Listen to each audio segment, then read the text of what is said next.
Those weddings remind me of my Uncle Milo's children and their wedding receptions. Okay, we have two more readers left, and the next one up is Sue Littell.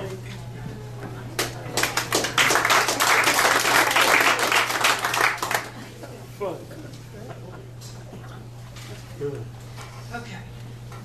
This started out as a narrative poem in a poetry class I was taking online with Jerry LaFemina, so it's kind of failed at that. But no, she's laughing. Anyway, but then I thought, well, maybe it's a prose poetry, because he said that it's all prosy. So, but also, and you'll note, a little bit of anger issues I'm dealing with. But, you know, I'm dealing with them. Okay. The wedding cake. The guests climbed the curving staircase toward the room where the piano played magic moments. Pink roses and white lilies heralded the day with their beauty and sweet aroma. The bride beamed as the groom beckoned all to join in the food and wine. The couple could be seen through the French doors, standing together on the front balcony with a view of the ocean beyond. Rising swells heaved rows of white caps as the wind blew in the ominous clouds. A single rose slipped from the bride's bouquet and fell 2 floors down to the manicured yard of brown pine needles. She never noticed. Inside, the voices grew louder with laughter, seeming to rise and ebb with the turbulent tide. Piano music filled in the cracks to mold the sound into one. The white wedding cake, chosen by the bride, stood majestically near the piano on a corner table. Its handmade white chocolate shells cast faint shadows across its moist surface as the sun slowly sank behind the horizon. The bride and groom would soon hold a single knife, hand upon hand, to penetrate the sweet interior of this matrimonial dish. Suddenly, the piano player's fingers made a miscalculated move, hit a flat note, and lost the rhythm. Conversation stopped. Eyes looked up and away from each other. White chocolate shells lay broken on the floor. The waitress had cut the cake, neatly lining up the pieces on small plates with forks and tiny napkins. The cake was ready for the taking. The bride gasped to see the cake's unceremonious demise.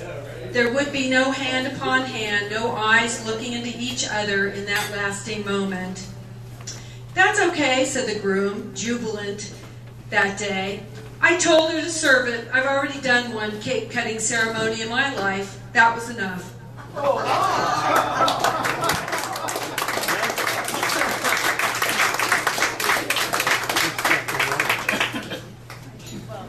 You gotta love sensitivity. Okay, we have one more reader and a musician, so let me welcome Dick Pyatt to the podium.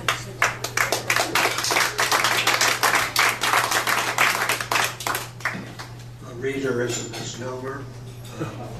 This afternoon I thought we might be short, so I scribbled a few things, and unfortunately we were short, so here we are. I was thinking first of speaking about the issue that puzzles some people, but looking around this crowd I realize it doesn't puzzle anyone here, and that is how one can have 2 spouses and 3 weddings. So we'll skip that. We will go instead to the uninvited guest. Now, I was married for the first time at Naval Academy Chapel many years ago. Full white dress uniform, the whole shamil. At the wedding reception at the Officers Club. Went off on the honeymoon, came back from the honeymoon and found a letter addressed to the bride and groom of June Umpty-Ump, 19 from a commander in the United States Navy who lived in San Diego, thanking me for the wonderful wedding and the reception that he and his wife had attended, and crashed. In return, he offered me to come stay with him at any time that I happened to be in San Diego, in repayment for what he thought was a wonderful afternoon, totally unexpected, unprepared for, and free. Unfortunately, I never made it to San Diego. But that reminded me of another wedding story, which occurred this year, or last year, I guess, in August. My wife and I were on our way to a wedding on Gibson Island. Those of you who know. Those who don't, Gibson Island is an island that sticks out from the bottom of the magazine. It's a private island. You have to go through a gate. You have to cross a causeway. But before you even get there, you have to go down what is known as Mountain Road. Now, there are no mountains at that end of the magazine, but it's always been known as Mountain Road. On our way, we did notice, I was in my tuxedo, of course, not very happy about that. My wife had bought a new dress, and the reception was scheduled for 4 o'clock at the Gibson Island Club. Now, the wedding was too small. It was held at the bride's father's house on Gibson Island. The groom was from Canada. His family had come down, and there just wasn't room for all the people who were coming to the reception. So we're on our way to the reception, 4 o'clock in the afternoon. It's a little rainy out and a little windy out. And I noticed as we got down towards the end of Mountain Road that some of the lights on some of the people's front gates and things like that were starting to flicker.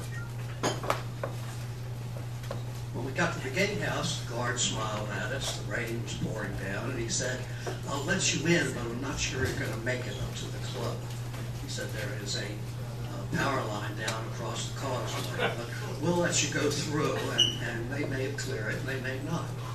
So we drive through the gate out onto the causeway. The causeway at Gibson Island is surrounded by water on either side, and it's got a nice barrier wall.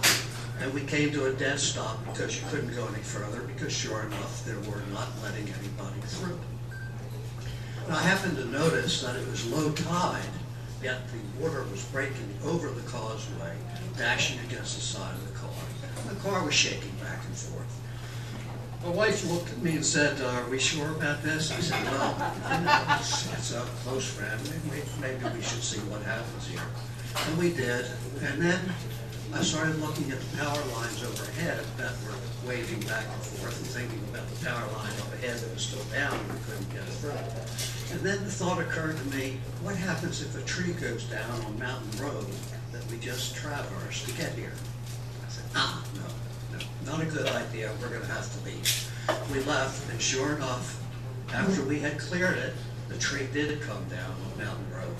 And there was a very large wedding reception held at Gibson Island for a bunch of people who lived on Gibson Island but weren't invited to the wedding. And not only did that occur, these very same people became proprietors of B&Bs that night. That's bed and breakfast, because the entire wedding party that had been bussed up to Gibson Island could not get off the island.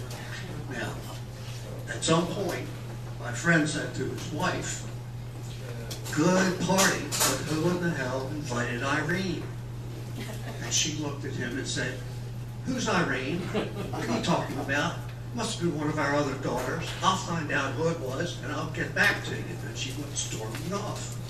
And I've been told that for weeks thereafter, she went through wedding photos, she went through DVD, she went through looking for Irene. So I asked my friend about a month ago if she had ever figured it out, and he said to me, "You know, there are some questions in life that are just best left unanswered."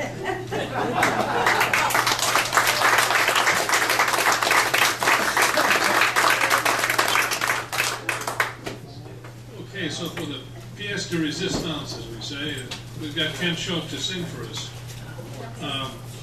I've been listening to him ever since I've been coming to the Guild, and I have to say, of all the people who sing here, he writes the best lyrics. So enjoy Ken.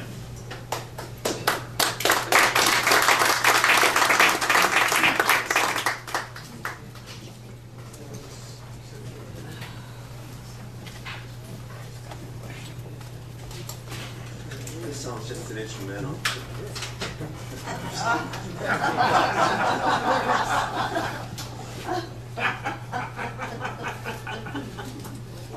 Actually, I couldn't do that.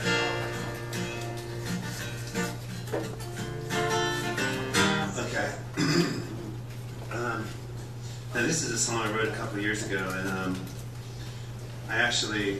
it's not necessarily about a wedding or anything, but I did imagine that the narrator, the singer, whoever, was about to be married to the person he's talking to.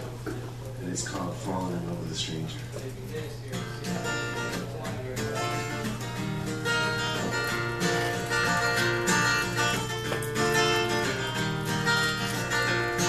In the checkout line at the grocery store before all these plans got made, I didn't know you, but I knew for sure I wanted that to change. And you were wearing a dress with some kind of boots and your hair piled high. And I remember thinking to myself, I fall in love with a stranger almost every day. Never head down any new roads, I never leave the gate. And now I'm falling in love again today. I'm falling in love today.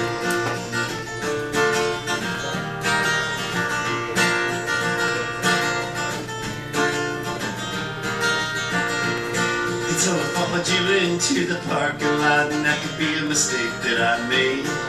Some things are better left unknown, and I know that's coming in late. But now you don't always wear that dress so much, and sometimes I think it's slipping away.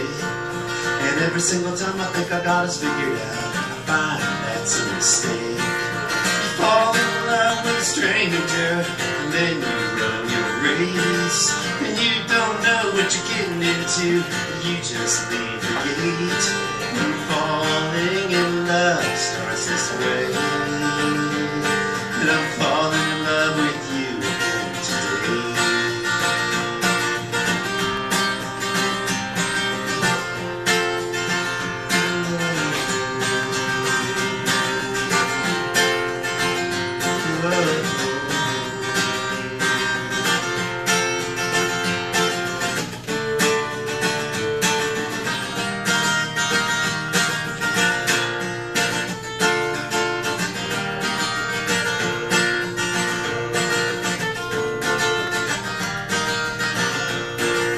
Years from now we'll be old and gray and sitting there watching TV. And I'll think I'll know you and you'll think you'll know me, but there'll be things we still won't see. Cause if the universe is in a grain of sand, then who knows what's in our eyes. And how does one drop of water in one ocean find its way to your side. You fall in love with a stranger, and then you run your race. And you don't know what you're getting into, it's like a leap of faith. Falling in love, it starts this way.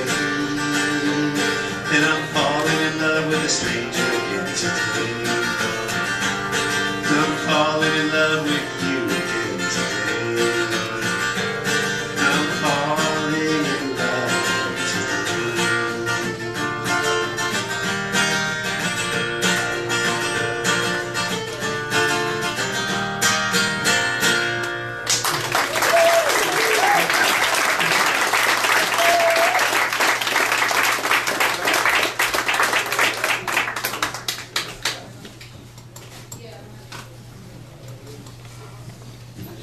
Well, thanks everybody. That is the end of our scheduled events. So